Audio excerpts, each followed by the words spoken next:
This is ACOFAE.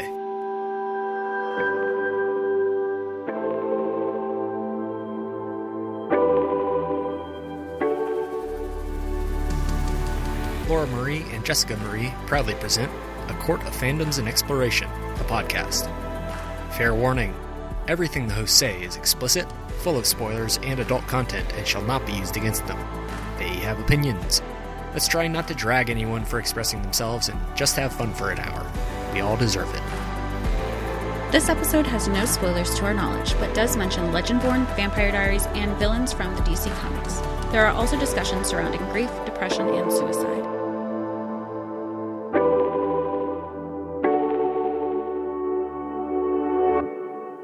Hi, everybody, and welcome to A Court of Fandoms and Exploration, your weekly deep dive into the YA literature and fandoms that we love. I'm Laura Marie. And I'm Jessica Marie. And today we are very excited to talk about the Book of Azrael. This is by our very good friend, Amber Nicole. And we have, right up front, we have to say that we received this as an ARC. But also, Amber is a friend of the show. We have a spoiler-free episode with Amber. We love her so very much. But just because she is our friend, just because we got this as an ARC, does not mean that our opinions will be in any way skewed, that anything we have to say will be censored. Oh no. As always, this is full honesty. The episode that we had, I think we even said it, like, our spoiler-free episode. It's definitely spoiler-free specific to this book, because we also had a whole other episode that, like, we had that's, like, lost in the technology sphere of the podcast realm. ACOFAE legend. But I will say, like, because, like, I had read with the digital ARC that I had formatting issues right off the bat. So then I was thinking, like, but once I usually read with a dark screen with the white fonts, and there were, like, paragraphs that were omitted, but then when I switched the format, I don't know if, like, the way it was submitted, but again, like, it was only an ARC. So, but initially that was skewing how I was reading, because I felt like I was missing so much stuff, because I had sent you pictures and I was like, wait, why? I'm missing something. What am I not finding? And then Laura was like, I have a completely different background. And then we went from there. But again, formatting doesn't reflect on, like, the content of what we read. No, and there were also some, small grammatical errors as well. But again, we have, like, digital ARCs, so that is what we are referring to. And also, none of this took me out of the story, because the story is absolutely excellent. Amber, you did a fantastic job here. That is just, like, right off the bat. You need to know that. This is really, really great. I am in awe, actually, of this world that we have to dive into here. Jess, how do you want to start this? Well, I think it's important to note that the way Amber's kind of been sharing her characters is, like, you have two. She has her female main character and her male main character. We have Liam and we have Diana, and we'll probably say her name interchangeably, like Deanna and Diana. It's spelled Dianna for the story. And we didn't see a pronunciation guide yet. That doesn't mean there won't be one, because I think Amber is even sharing that there will be one. We don't have our physical copies, so they may be in those physical copies as well. So basically, Amber has shared that, her female main character is the villain who has all these powers, and she doesn't she doesn't lose them, which already right off the bat, it's not like a spoiler, because she's been very open with the promotion of this book. It's a trope that is such a huge frustration for so many people, that you have the strong, powerful female loses her powers at the end. Quite the opposite. I think we're gonna see, like, we thought she was strong before. At the end of this book, this is when she snaps. This is where she snaps, and now we're gonna get into some shit once we get to, like, how that would probably be my criticism, is that I'm so excited that we're all a part of this journey so early on, but I'm so upset that it's not like when I had started Throne of Glass and everything was out already. So I just got to roll into onto the next book. Whereas, Laura, when you read Throne of Glass, you had to wait every single release date. That's what we're doing with this series. Which is fine. I think we should break down, like, the top the top characters, and then we can kind of overarchingly talk about the world that Amber has created, and we can get into the plot, because everything is important, because this is brand new, unique. We're all experiencing this for the first time. This is very special. Very, very special. And so much so that, like, you read this twice. So I feel like twice already in 1 week. So I think that's just so important to note, because there's a lot of characters, and sometimes you're like, wait, are they all going to play a role? It's going to be so easy to spiral. We actually started before we recorded, and Laura was like, no, we gotta stay on task. So yeah, so we're gonna stay on task. So I have, and I told Amber this, I have 8 pages of notes in front of me. So I will just go through real quickly. We have Caden, Diana, Tobias, and Alistair on one side. And then on the other, we have a bunch of people. I guess you can say, like, those 4, like, considered the Igmoranthins. I know I'm probably butchering that. And then you have Celestials, who are, you have gods. You have Celestials. Celestials are created by gods. And some of those Celestials are called the Hand. Well, let's start with all gods. You have Unir, Craella, Nismera, Farthar, Zior, Samkiel, and Yotzel? Samkiel is also known as Liam, and he is the son of Unir. And, beginning of the world, there's a gods war. It's the gods versus the Igmoranthins and all the bad guys. We think the gods are the good guys, but there's some, I don't want to say, what would you say? Like, they talk about some of the gods being traitors, no? Liam. Let's just call him Liam. So yeah. Liam, we've got Liam. Liam has the Hand, right? And the Hand is Ezekiel, Xavier, Cameron, Imogen, Logan, and Vincent.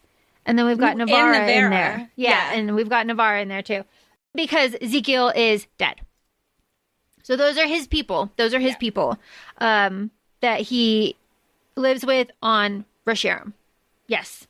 And his dad is the king of gods. Initially. Yeah. And he's the prince, and that is the setup. That's like kind of the very beginning of it all. Yeah? Yeah. And those are our characters, right? Yeah? Yeah, our main characters that'll be referenced in regards to the gods side of things. Yeah. I was telling Jess earlier when I organized my notes, Amber, if you're listening, this might bother you.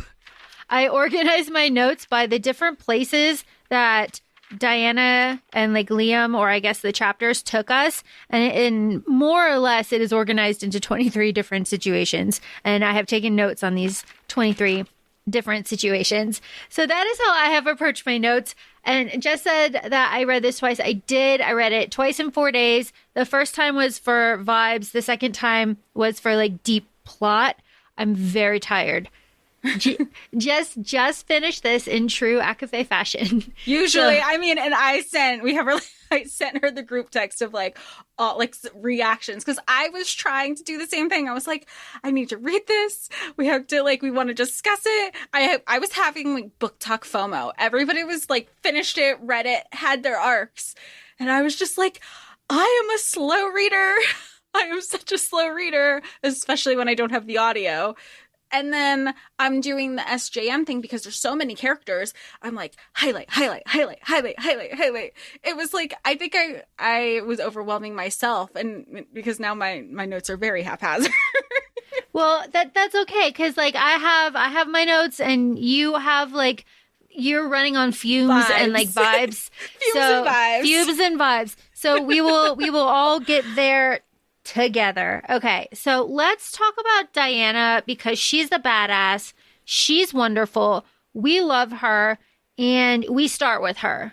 The book starts with her, so let's start with her. Yeah. And you're brought right into it. Chapter 1, she's kind of torturing somebody. She's torturing somebody for information. There's this cool thing called blood dream. You take the person's blood, and you can go into their memories. And if you're just and there's layers within that blood. And you see that she's like, no, not that memory. No, not that memory. And she goes deeper and deeper and deeper. And she becomes like, based on that person's blood, she's seeing things in their POV, and I think that's so cool. I think it's so badass. Right off the bat, every time she's doing something, I'm like, I don't see a problem. Don't see a problem. There is not one point in this, and I don't know, maybe that's just something about me, but there is not one point in this book where she's playing judge, jury, executioner, where I'm like, got a point. Yeah, I could defend her in every single action that she did from start to finish. And what did she do? Okay, so Diana has a sister, Gabby, and the two of them were living in like a desert type area of the world that we're in when Reshiram crashed into it. And when that happened, a plague kind of came out and wiped out their area, and Gabby was dying from it. And they're mortals at this time. Yes, and they're mortals at this point. And let's just go full plot here. Drake saves them, takes them to Caden, and Caden makes the deal, transforms. To make them immortal, right? Yeah, more or less. Transforms Diana, does something really, to Gabby, and that is that. And Diana lives and breathes for her sister, Gabby, and it is very important that we know that she is like that, right? So Gabby is not like Diana. They are different in power levels and lifespans and like all sorts of things. But Gabby very much clings to like human way of life, like human living among people. She has like a boyfriend. Okay, whatever. She goes to college. She's like, but it's very funny because I know it's not addressed yet, but it reminded me of, you hear in the book, like, oh, we got to pick up and leave. We got to pick up and leave. There's always something but at the same time, if she has this like eternal life, if you think about it, like vampires, that like the vampire stuff that we watch, isn't that essentially what you would do anyway? Like you're hitting your time. People are going to notice that you're not aging. We got to relocate anyway. But that's the resentment that she holds against her sister too. Yeah, because there's the line that says that Gabby has all the plaques of all the schooling that she's done, like from for how long, and that is like part of the resentment that like builds up. But Diana will do anything and everything for Gabby. Gabby is Diana's tie to humanity, tie to being normal, to having a regular life. And that is incredibly, incredibly, incredibly important, as is her relationship to Caden. You want to tell me about Caden? Diana's relationship is she's his second in command. Caden created her by whatever means. And she's kind of like his bitch because he does what most villains do, find your enemy's weakness, or find somebody's, not necessarily enemies, find somebody's weakness and you kind of exploit it. So he holds it over her head and everything she does. Hey, if you do this for me, I'll let you get. So he even like, she doesn't get to, even though her sister's alive, she doesn't even have access. I say she. Diana doesn't even have access to her sister on a regular basis, and so it's like, if you do this, I'll give you access. If you do, and she was like, I just want to see my sister. Well, you got to do a couple more things for me. And you find out right at the beginning that she has to kill her friend, her best friend, Drake, who is a vampire, one of the other worlders. That's what they're referred to. And so she does this.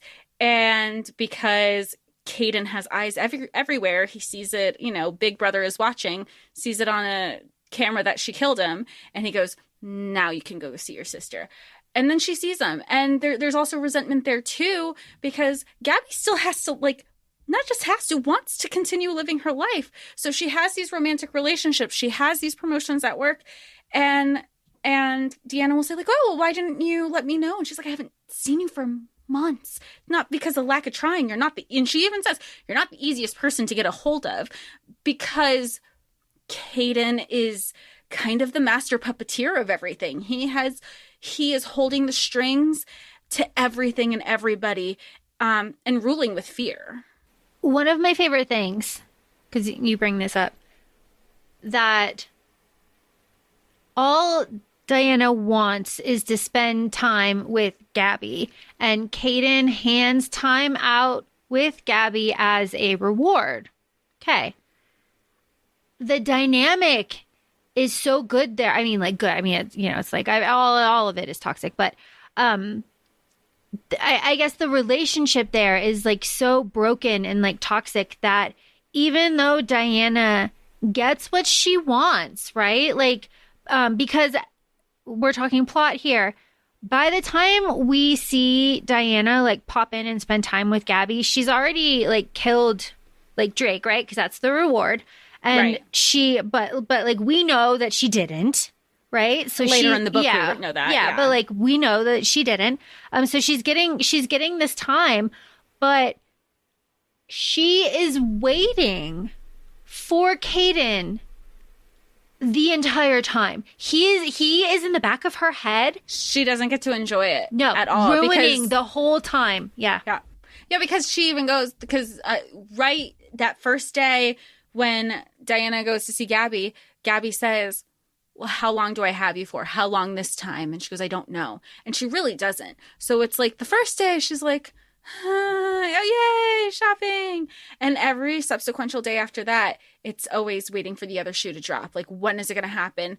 And then talk about anxiety. Because you don't know. There's no warning. It's not okay, it's going to be tomorrow. Just like wrap things up. It's almost instantaneous. And she gets, and of course we know that it was Caden, but this whole time, Diana gets like really cold flashes. She feels like somebody is like with her, like following her, and she can't identify what it is. And of course, like later on, Liam also doesn't feel it at all. Of course, we know that was Caden, but it just further ruins her trip and her time, which of course though is the ultimate goal. Like that's what he wants ultimately. Talk about like there's that manipulative piece of shit. Yeah, the emotional manipulation of it all. Yeah. So, and that all comes to a head when Gabby and Diana are out at dinner, and Tobias and Alistair show up and say like, you know, we got to go, we got shit to do. But I want to point out here that, and Jess, you pointed out when we were talking this out earlier, that Alistair and Tobias are sharing inside jokes. They're sharing like inside knowledge that they are purposely doing that in front of Diana to make her feel shitty. But also it's a plot thing that tells us that there is something, like reinforces to us that there really is something going on there that Diana is not privy to. And that is shady shit. Well, I just feel like right off the bat, you know how in, maybe it was like From Blood and it was Flesh and Fire, where everybody's having the inside jokes around Poppy. And she's like, this isn't funny. Like, everybody's laughing about me, like mocking my ignorance, but nobody's shared anything with me. And it's kind of like, you know, you kind of see that twofold where they're in on this joke. And we know the joke later in the book that they were sensing the Celestials, not even just the Celestials, they were sensing the hand. And she's never been exposed to it. She's only heard of rumors. It's all because nobody ever shared the information with her. It's Liam's just a god of lore. He doesn't really exist. All the gods are dead. But this whole time, because Tobias and Alistair know, they know that it's not just it's not a lore. He does exist. That's why they're searching for this book. And you get the fight that was kind of the straw that broke the camel's back of confronting. You took me away. You knew this whole time. Everybody fucking knew, but you didn't tell me shit. Like, I'm supposed to be your second in command. It's really good. It's good. It's good. It's good. So, okay. Plot. So much plot here. Let's talk about plot. Alistair, Caden, who's kind of there, Tobias and Diana have to search some ruins, right? They're searching ruins. They're looking for the Book of Azrael. They said the thing, the title. They said the thing. They say the thing. They say the thing a lot. A lot. So they are searching for the Book of Azrael. So Diana kind of goes off the grid when they are hunting, looking, scoping out some ruins, and she sees a library. Bada bing, bada boom. We have Ezekiel, and she has a little battle with Ezekiel, and that goes fucking sideways real fast.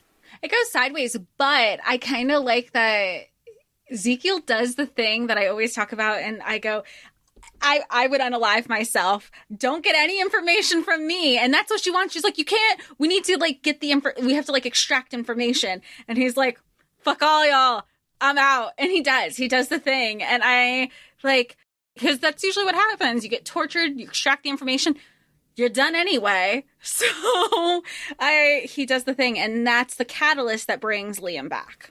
This is true. I want to back up because I think this is the first instance, someone somewhere, correct me if I'm wrong. I think this is the first instance where we get Diana being more powerful than everyone kind of like realizes, because Ezekiel puts the binding portal like so circles on them. Yeah. Right. So that he can leave. And, Caden is taken down and Diana like rallies herself and she breaks free. And Ezekiel is like, how did you do that? Like, you're not supposed to be able to do that. That's what fear, like, he was scared. I think they say like, and Caden too came out and was like, what are you doing? And she was like, what is, and that was another fear instance. So that was, I think that's the first instance where it was like Diana's very powerful and people are like kind of weirded out by it. But then we get the unaliving, like the self unaliving that Ezekiel does, that, as you say, brings Liam down from the ruins of Reshiram, but not anywhere near happy or mentally stable. He is going through a lot of everything, I think. Yeah, I mean, it really isn't just one thing. And I think Amber does such a great job portraying it, and portraying like comments that you hear from friends where it's like, well, we went through it too. And there was like a specific line, everybody handles trauma and grief and PTSD and depression in a different way all the time. And you have, Logan is one of the members of the Hand, and Liam says like, he's, I grew up with him. He's the closest thing I have to a brother. And he makes different comments throughout the whole book, which I find was interesting, because he'll say like, we suffered too, or you're not the same, or, the old, it reminded me of, in Legendborn, and they talk about before Bree and after Bree.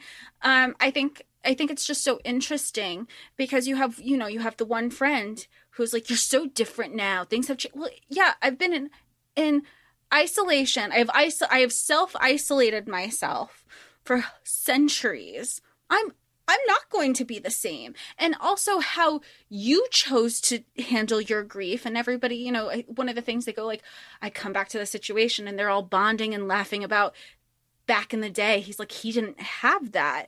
So like, he's seeing everybody continue to live their life one way, and he's doing it in another. And I think it was just great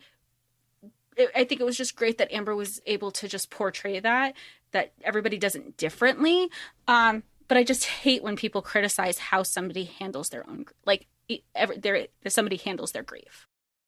Very well said. Absolutely. That is a shitty criticism that people have of people. Like, let everybody grieve their own. I really like how Liam does the whole lands in the world and there's cameras and cars and cell phones and like everybody's all up in his shit and he doesn't know what's going on. It's very sweet. I love fish out of water type stuff like that. I like all of where he gets acquainted with everybody and he's like, what is all of this? And he does start to have his like panic attacks and he does have his like PTSD symptoms and everything. I was trying to think about this. Like, I like the idea of this mythical figure suddenly showing up and being like, what's up? Right? Like, that is really cool because it's very affirming on one hand, but it's also very disconcerting on another hand. And it's kind of like, everybody knows who he is. Yeah. They're already bowing to him and he's already very overwhelmed like, same. I'd be exactly, from Yeah, like 0 to 60. It's really sweet. But like through his, kind of interactions, we get kind of more world building too, and we get kind of more flashbacks, and we have like, all the creatures like vampires, werewolves, banshees, humans, shades. We have all of this kind of like exposition, and we have the council and the guild and everything. Very great, very awesome. When the world building is great. Like, it doesn't feel seamless. It doesn't feel overwhelming because there's a lot. Yeah. When Diana walks in to this guild, like, council, like, situation, right? She's in disguise, but then she starts talking, and then she's like, oh, I'm still wearing this body, and it comes off, and she's like, and they describe her, and then she just, like, the whole thing gets, like, totally fucked up. I loved that. I just absolutely loved it. The sass, the swagger, the like tone, the like all of it, the way that she said everything. It was just like, mwah, perfect. It's the strong female characters that we love. It's, you have Catherine from Vampire Diaries. It's very Aelin Selena. It's very Bryce. It's very these badass women who are snarky, and you're going to listen. They just take ownership of who they are. Did you expect her to kill Alistair? I don't know. I wasn't surprised. I remember the first time reading it, I was like, what is she going to do now? Like, what is it? What is it? Because he started talking about like he started talking about his wife, and like, his last thoughts were of his wife, and she couldn't do it. And then like family is her trigger. And I was just like, what is she going to do? What is she going to do? What is she going to do? I don't think I expected her to like totally just knife him. Like I imagined it like right his there. jaw. Yeah. But I liked it. I liked it a lot. I did kind of expect her to go after Tobias though. Didn't she try, but he got away too fast? Yeah. But like I expected like I don't know. I guess here I'm self-inserting. If it were me, I would be like, no, because he's going to tell everybody. We need the element of surprise. Yeah. Like, we have to go get him. Like, that's where my thoughts were. But, like, whatever. That's just a criticism that I have over a lot of, like, quote-unquote bad guys who get away. Because the same thing happens later in the book with, like, Santiago, who's, I guess, like, a witch, a warlock. I just have that criticism anytime, or when Liam got free in that moment because he was binded, and they just like snap and they disappear. I get so frustrated. But anybody wants to pick, everybody wants to always pick on somebody, but then when they're like, let's talk about it, let's discuss. I hate that, because now you want to you were fine when you had the upper hand. And it's the same thing with bullies. Like when you hear people like, getting physically bullied in school or like getting jumped. I hate that, because I'm like, because you couldn't take that person by yourself. I just hate it. I hate it. I don't condone violence, but like in this I would. Like just fucking, you're just a little, I have my own thing. Anyway. Take him out.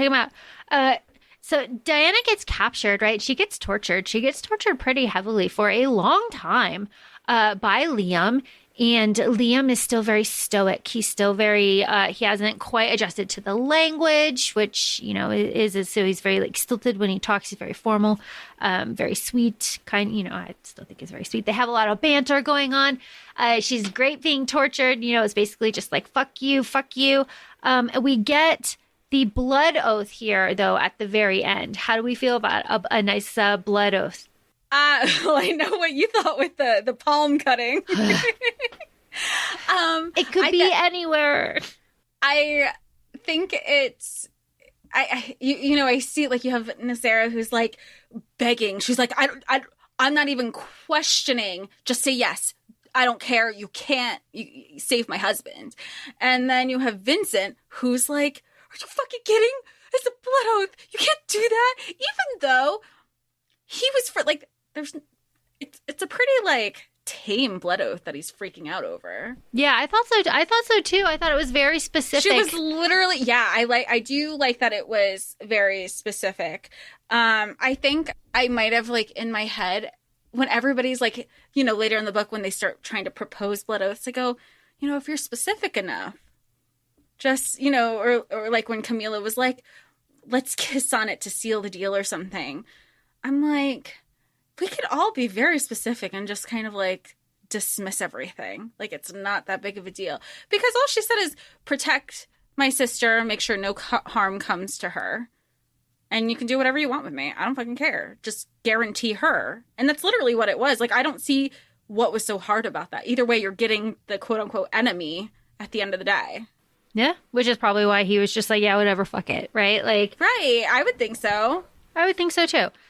So what happens? Liam goes to get Gabby, and Diana kind of shows up and is like, "Fuck you," because she felt the blood bond, whatever it was, the blood oath, and she was in danger. And then from here on, we have more or less like the road trip from hell, right? This is, I loved this. I pictured a very supernatural kind of like, yeah. This is where I was. So we have the road trip from hell. The road trip starts off with Nim. We go to Nim and then we go to Sophie. And then in there we get lots of like banter and everything. But the plot there is that Nim and Sophie work together to poison Diana. So this is our first double cross. And keep Caden in the know, because at this point we know that she's killed Alistair. Tobias fucked off, and that's where she's like, okay, I'm going to tell everybody. She's trying to see where Caden's mind is at, as are we, the reader. We're trying to see, okay, does he know, doesn't he know? And she's trying to get her feelers out, because she's banking on his pride and his ego, and banking on already what she believes people are already kind of wanting to have a coup against him and not want to search for things. So she's banking on the people who don't want to be in allegiance with Caden to kind of come through for her. Or at least, you know, and later on she goes, look, I tried the nice way after she was poisoned. She's like, we're not going to play so nice anymore. Something that was nice is that they end up in a fancy hotel. Who doesn't like waking up in a fancy hotel? So this is, and it is very specifically like mentioned as a fancy hotel, which I find is funny because the rest of them are not, like very specifically. And it just kind of like drives home this like road trip kind of vibe. So after Nim and Sophie work together to poison Diana, and they wake, and you know she is saved and she wakes up in the fancy hotel, they begin another road trip to the vampire princes. So that is like the plan. But in between there, they stop at a gas station, which happens to be owned by a spider. And the spider tells them to go to a festival. And at the festival, you're going to meet a guy. And that guy is going to tell you how to get to the princes. Woo. Right. So, there's a lot. Yeah, there's a lot there. So, and but in between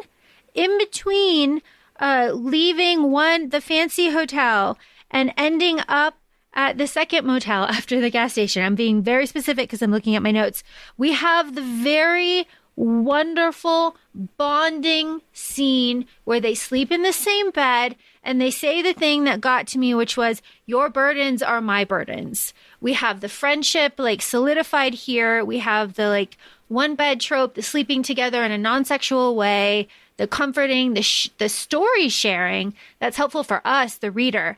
But I really loved this. I love the vulnerability. Like I mean, if you listen to the podcast, you know that one thing that I love about just like romances in general are the falling for each other without the physical intimacy. I think it's so sweet because it's just very different now. We are in 2022. So just, you know, them falling for each other, and they haven't openly like admitted to it yet, because even at the end of this book, it's not one big moment. It's a lot of little moments. And I think it's just, you know, they're sharing things with each other, but it's not just the vulnerability. You have like you haven't had cotton candy before? Like, I fucking love cotton candy. Like, yeah, like I would totally bond over some cotton candy sharing. Or he's just kind of taking everything in because he's kind of, there's a lot of people. He's never been in the festival scene. They even joke, I think somebody even joked, it's like, oh, it's fun, except like less orgies than back in the day, And they were like, what? Or what's going on? But, he's people watching. She's cold. He saw somebody. She even says he put his jacket over her. And she goes, oh, I saw somebody else do it. He doesn't understand, like culturally, he doesn't understand the significance of it. And she's like, but it was a nice gesture, like it's just, again, it's like peeling away the layers of like, oh, my first impression of you was this, and you're not like that at all. It's just speaking as someone with a, Capricorn, Virgo, Scorpio in my chart. It's nice when somebody's like, oh, we took the time to just like have a conversation and didn't jump to first impressions. This is an absolutely perfect segue. Thank you for that. So first impressions. Liam gives off like a lot of, first impressions, and are in the first chapter, the Celestials, like the Hand, are described as like frat boys, and like Peter, we haven't talked about Peter, but like Peter is the plant that's in there. He, frat boy kind of esque. So by the time after the very sweet, like sleeping, burdens, after the diner where she gets cold, after the carnival with the cotton candy, I just want to go on record. I don't like cotton candy. Just putting it out there. Blah. It's because I threw up at the circus once. Just putting it out there. When we get to the airport, when they're sleeping in the car, and Liam has his first like prophecy dream, kind of really, about Diana. And, and it's like Diana, and she's got the whites in her eyes, and there's like noise, and and there's like a big beast, right? And it's our first kind of like prophecy dream. And we find out that Liam's dad had prophecy, and his grandpa had prophecy. And I think his grandpa went mad because of the prophecy stuff. So that is just, that was really interesting there. And they kind of have a conversation, there. That was really great. I fucking love Diana complaining about the jungle. I also hate the jungle. I really related to Diana about that. Thank you. Fuck the jungle.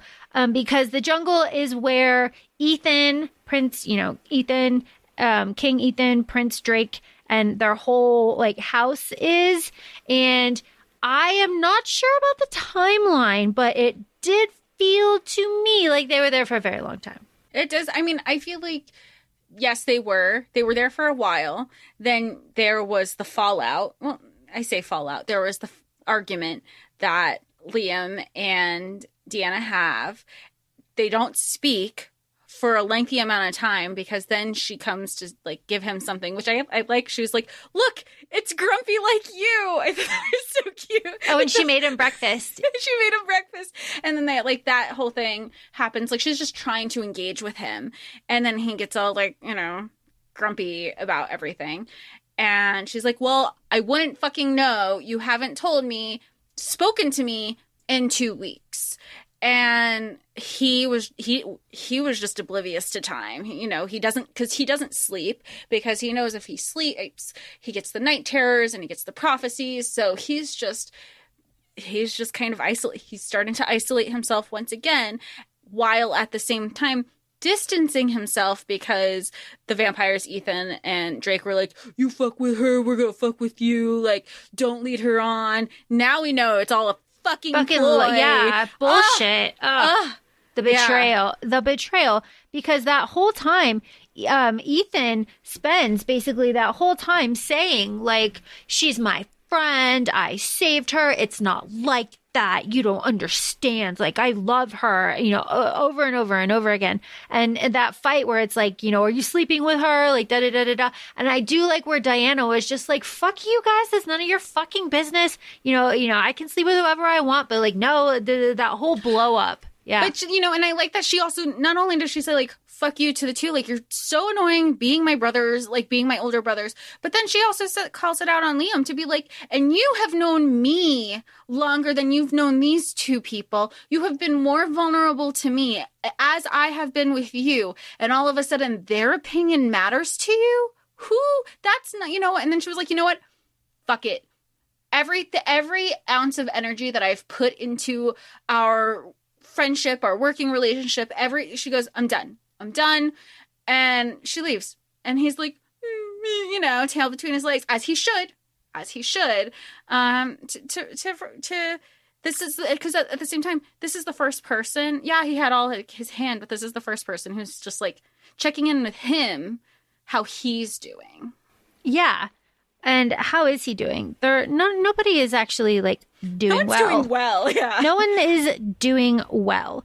But before we get to Camilla and we get to the bracelets of Ophelia, I just want to like catch up on stuff. Let's just catch up on stuff. So world building stuff is we have the ritual of how do you think we say this? I forget. Dishim? Dishihim? Sure. Mm-hmm. It is, it's when like, I don't have the audio, if I can't pronounce it right off the bat, I'm the person to go, that word, and I keep going. It is the binding basically of soulmates. You know, there's no divorce, there's no ending it. There's like a ring like symbol, you know, on each other's hands, then you put them together. Yeah, it's on the male's left ring finger and it's on the women's right. But I have a question. You know what I thought of? And I only thought about this because when you had lived in Germany, I had asked, and I know it's very much a cultural thing too. Maybe Amber, you can help clarify if you're listening to this episode. I remember we were on the bus and I go, oh, I find it so interesting that women have like two. What? I thought they were having like two wedding bands. You have their wedding bands on their left hand and then the engagement ring on the right. And I understand with some cultures, it's like when a woman goes to shake your hand, because typically you shake hands with the right hands in some cultures, it's almost to show I'm already spoken for. So I thought that was the first thing that came to mind when I was thinking of the bonds for this story of like, interesting, it's on the woman's right hand and not the man's right hand. That's just me though. I love it. That was a really interesting like little tidbit. That's fantastic. Jumping off of that is Amata, which is like love, soulmate. Yeah, love, soulmate. What we have, okay, this is just like housekeeping so that we're all up to date with the plot before we get to Camilla. Forsaken blades are made from primordials and they are handed to the four kings. And primordials are from like forever ago. Like old They're the ones who created the four kings of, hold on, I have the word. Yadijin? Yes. Yadijin. Yadijin, I think. Yeah. And there are four of them. I won't say all of their names because that is just a disservice to everybody. But they were created by the primordials to rule everything. But one of them you find out is Tobias. Oh, yeah. I was going to say one of them you find out is dead. I was going to say the opposite. I was going to say the exact opposite. I was going to say you find out that one of them is dead and that the other one that was supposed to be dead is still alive. But okay, we got there. We all got there in the end. The big betrayal. Yes. Haldanen is Tobias, which is very interesting. So we have to kind of guess which one is Caden. Right. So, and we, in that moment, you have, because that's when Liam finds out and he's like, oh, my great-great-grandfather, he was supposed to have taken you out. And he's like, LOL, like, looks like you're out on like the family. You just reminded me of Taika right there. Hold on. But then like that also flashes forward to like when they're on the special realms speaking to the fate like people and they're like, oh, your family is hiding secrets from you. And I'm like, yeah, no shit. We learned that. Like, we know that now. Yeah, we do know that now. We know a lot of shit now too. We know that all of the double crossing happens in Camilla's island in Denuma. we have so much here. We have the kiss, right? That we said with the transfer where we find out about Azzy's daughter. And then we have wabam, Santiago. We have wabam, a double cross. It is just, it's real good there, right?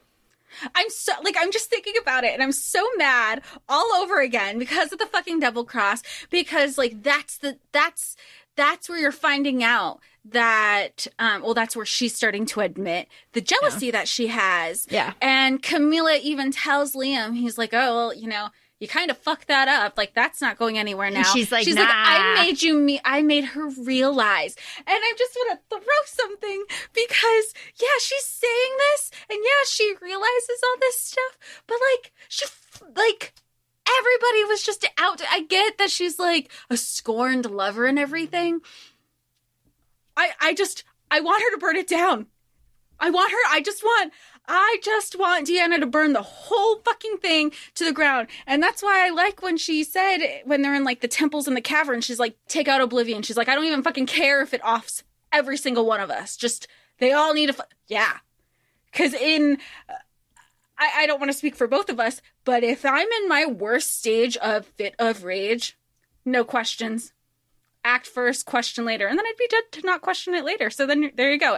Everybody's fucked. Yep. Everybody's fucked. Everybody's fucked there. Everybody's fucked.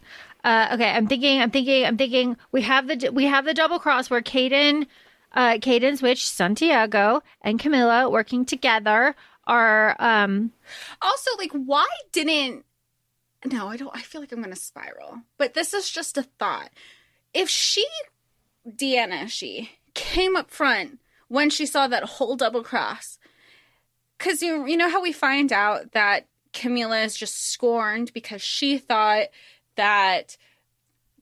thought that Deanna chose Santiago over Camila to have like a seat on Caden's table, but it was really to protect her. You think if she had come out and like rectified and like apologized for something at some point, and maybe she couldn't because she's, second in command, she could have been like, yeah, this guy's here. Did you know that you were going to die if he wasn't?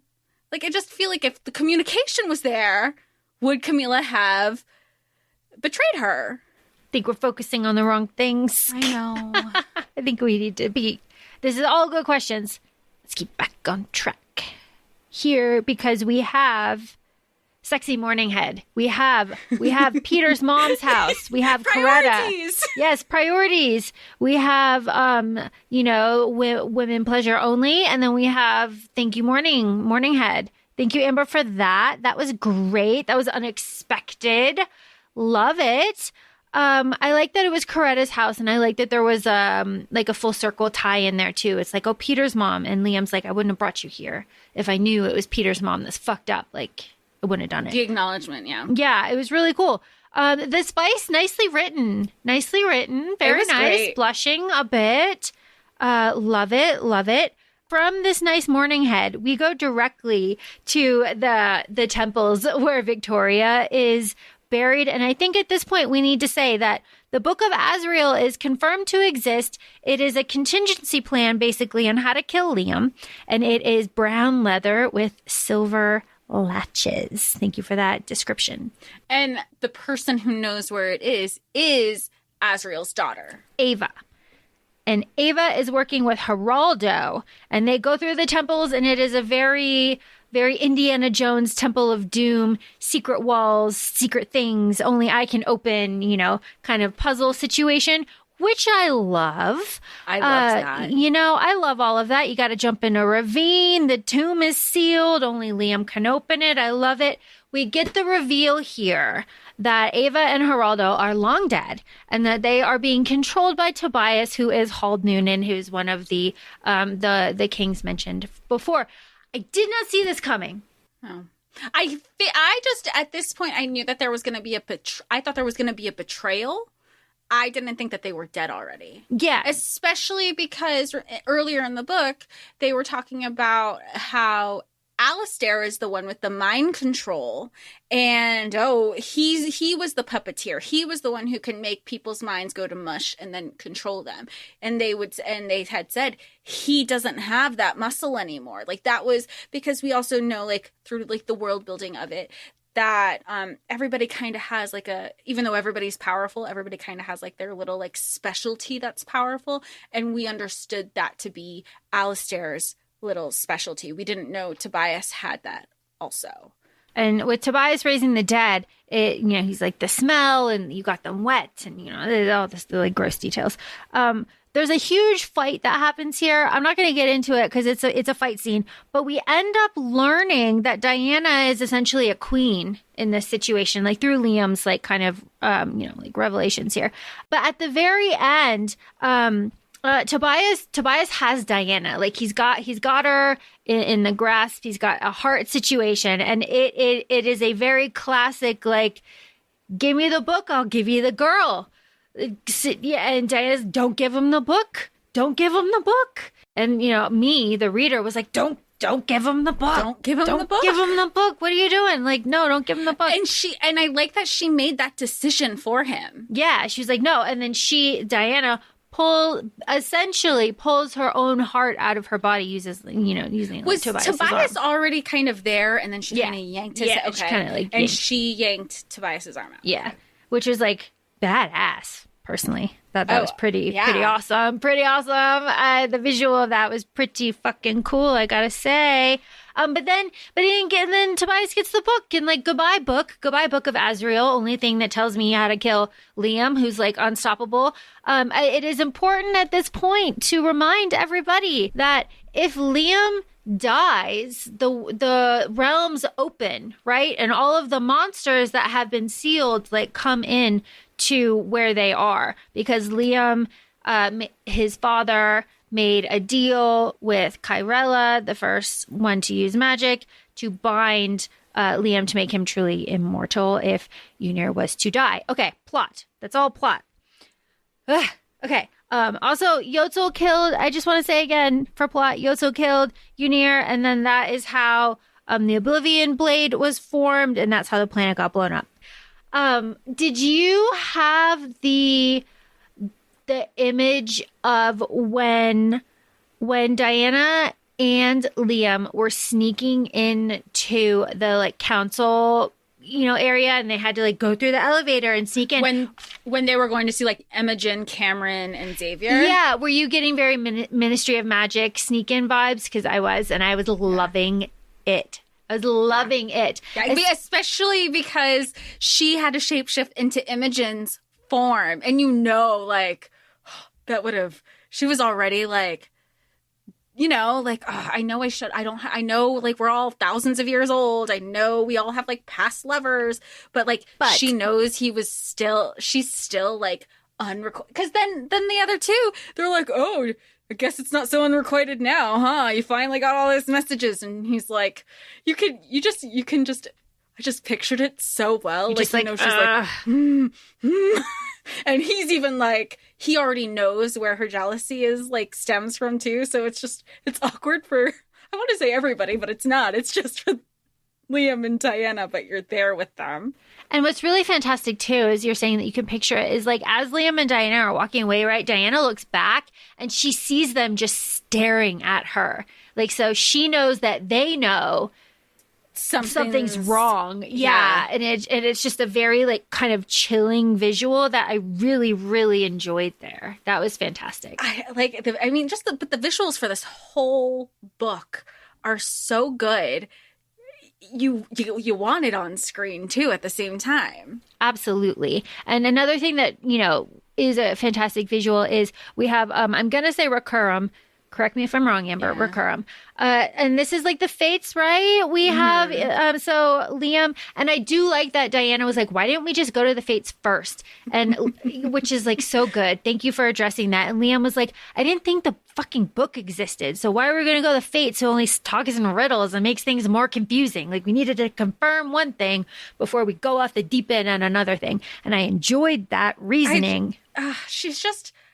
Deanna is just, she's snarky, but she's smart. But Liam's father even says that, like, Igmoranthans, like, people, you want to dismiss them, but they're smart. They're smart for a reason, and that's how they were able to succeed, more or less, in the wars so many times over with the battles. Okay, I'm going to go through what is said by these three heads. You tell me if I missed something, okay? So I've got that a god took the weapon that can kill Liam. I have that the realms will open again and Liam will die. I have a shuddering crack, the echo of what was lost, a thing that can't be healed will be the end of the world. And then I have Diana is okay because she is and cannot die by mortal means. So nothing has been resurrected. And that is more or less what they got from Recurrum and the Fates. Does that sound about right? Yeah. Yeah? Awesome. I love that for me. We know with all things with fate, it is, like you said, it's riddles. And they even say they speak in past, present, future. So we already know whatever they're going to say has happened or will happen. And it's not even guaranteed. It's just, and we later realize that it's specific to not the world in general, but Liam's world. Yeah, like Liam's own little bubble, right? His own, it's really good. It's really good. Okay. So they leave the Fates and find out that Gabby has been taken. So Diana, she and Liam go to Caden's castle, on Nova Island. It's empty. It's been abandoned more or less since she left. And then we get this whole end scene in Silver City with the TVs being taken over. Ooh, my goodness. Goodness. This is very dramatic. This was very chilling. This was very, I'm going to say like Joker, Riddler-esque, DC villains. Very just like, damn. And I really love the description of how Liam sees Diana. She's just like stock still and like standing, and she's like breathing and like, she's having a panic attack in the middle of like already saying like, oh, I know what those are. Like I've had panic, we've already had the reference. I imagine her seeing things happening, but all the noise is just like, it's just white noise. Like nothing is being processed except she's only like staring visually. And it's just like Charlie Brown teacher. Yeah. It's like, wah. Yeah. So what do we have here? We have the news anchors that are being puppeted, and they're saying, and with the jaw hanging. Yeah. I mean, that they're it's so good. Amber, you did a wonderful job, like visually, but holy hell, it was like, yeah, it's like woof. So we have Caden ends up telling the humans about the other world and all of the creatures. He reveals like pictures. He reveals like the book. He reveals like all of the stuff. Then he starts revealing like Drake betrayed Diana. And then we've got Camilla there. We got Santiago there. And then... Did you expect the Drake one? Did I expect the Drake one? I expected something out of them for two reasons. The first one being the mention of the wife not being there. Like over and over again. And then in the same vein being like, I've only loved one person, da da da da da. And then it's like, okay, but like, where is she? Where though? She left. Okay. Where though? And also the constant, I'm going to say constant. That's not what I mean. The, repetitive reaffirmation of friendship between her and Drake, just like cementing it over and over and over and over again. It's like when you give like a long, detailed, sad backstory to like a minor character, you're like, ooh, something's going to happen in that one. It's kind of what I felt there, only because that was combined with like the missing Ethan's wife. If it had just been like, no, we're friends, I would have just fallen for that. Right. Because I guess like the way I was seeing it, I was like very... like maybe like Ethan I could have seen, but I was comparing Drake like sassy best friend, like maybe he's like the Lucian, like Ethan would have betrayed, and also like driving home, like platonic male female relationship, like that's how I was imagining it, but clearly that's not what happened. Well, and that's totally fair, but also in the back of my head, like vampires are very like clan centric. Oh. So in my head, I was also thinking like they would pull rank like they would be I clan see. first. Like werewolves too would be like clan, like pack first. So that's kind of where my head went. But okay. Now we are at the end, the grand finale. Caden pulls out Gabby. Damn. Like they have the most like complicated, codependent, slightly toxic, real sister relationship. I don't have siblings. So this relationship really jumped out at me. It was very just like real and something that I know because of my own experience and my own like lack of experience too, that I could not write something like this. So good, Amber, good on you. But this scene, I was expecting it. I have to say I was expecting it because this is the end of the book, right? And and she hasn't snapped. She hasn't snapped. And it has been repeated to us, the reader, over and over and over again that like Gabby's the only thing. She's the only thing that keeps Diana in line. She's the only tether to humanity. And it's also said that Diana is not as powerful as she could be. Her potential is like not being lived up to, for reasons, whatever. But the crack heard round the world. I know. I mean, I knew what was going to happen, but at the same time, I sent you and Amber and like all, our friends. We were just like, I know what's going to happen. I put the book down. Don't tell me it's going to happen. I know it's going to happen, but don't tell. I wanted to stop reading because I knew it was going to happen. But it's what's we already know, confirmed. Amber has confirmed that this is going to be multiple books and not just a trilogy. It will be a series. So you need the thing to move the story. What's going to make her snap? You have the fates. And I think it's important, like we say, like fates, and not just with this book. In all of mythology and all of lore, we know fates speak in riddles. And the crack heard around the world wasn't a thunder crack, it was her sister's neck snapping, and the last 3 lines of the book. But it was not this world. No, it was like Deanna is his world. And like, fate's black. What the fuck? Amber. But also, and I'm not spiraling here. I'm going straight from what's on the page. Resurrection is taboo. Resurrection cannot be done by Liam. He cannot bring people back. So what's that?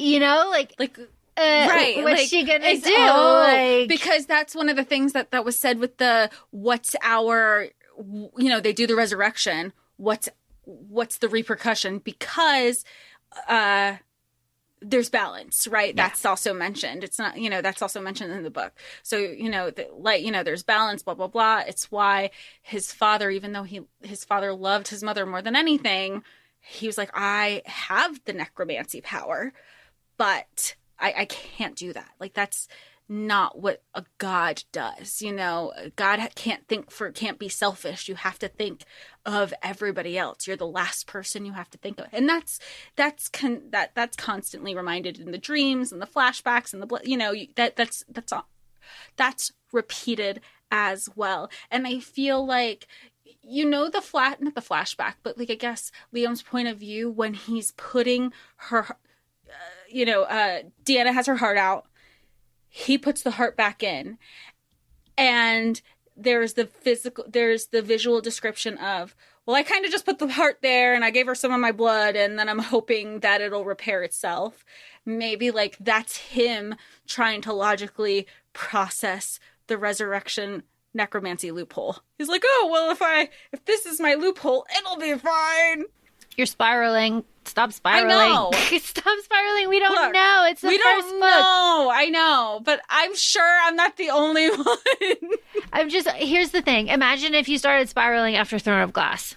You don't have all the people. I would. I did spiral. I have reaction videos that I still never posted, and I think I only sent to you. And I go back on them and I go, where the hell did I get this from? which is just the perfect point. Because like, this is just the first book and we have all of this rich material to pull from. I say we, like Amber, you know, this is your world.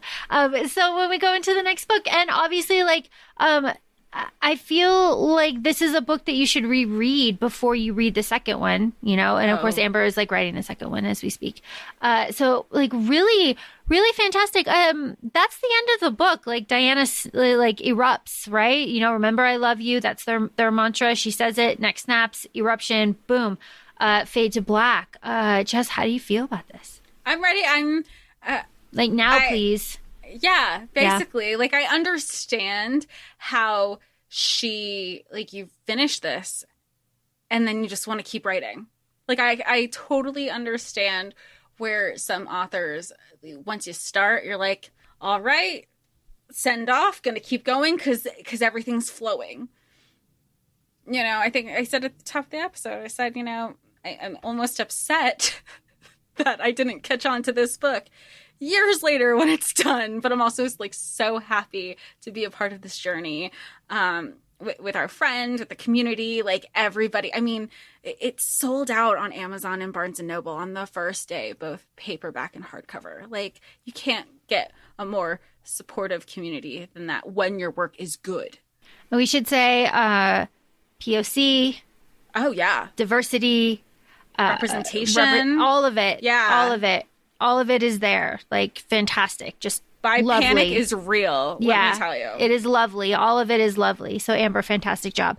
Besides the, like, issues that we've mentioned, you know, this is a very solid, very fantastic, very rich, take your time with, like, debut. I'm smiling when I say this debut novel, Amber. Yeah. You want more. You want more. Did you have a favorite scene? That's an excellent question. Did I have a favorite scene? Yes, I had a favorite scene. The very scene in the beginning when Diana walks into Caden's council chamber with all of the other world, you know, all of the people there. That one. And she, you know, people bow to her and people are very like quiet and she's like walking like a bad bitch. That is my favorite scene because it sets the tone for her. Yeah. That's I think that's chapter 2. And you know, everybody's shaking. Yeah. And she can see, she goes, and she's taking mental notes. This person's here, this person's here, like this group is here, this group is like all the groups that are represented. And then she goes, if I know this person's here, and they go, oh, that person's late. And then she's like, she's just feeling the vibe of the room. Yeah. You gotta love it. You gotta love it. Absolutely wonderful. Absolutely wonderful. Can't wait for more. Amber, you know you have a place on the show to keep talking about it. We're so excited. Thank you for everything. Thanks for adding to the community. Make sure you go follow her on TikTok and on Instagram. We'll have her socials in our show notes. And thanks for joining us. Feel free to follow us also on Instagram, ACOFAE Podcast. We're also both on TikTok, ACOFAE Laura and ACOFAE Jessica. And we'll talk to y'all soon. Yeah, thanks for listening. Bye. Bye.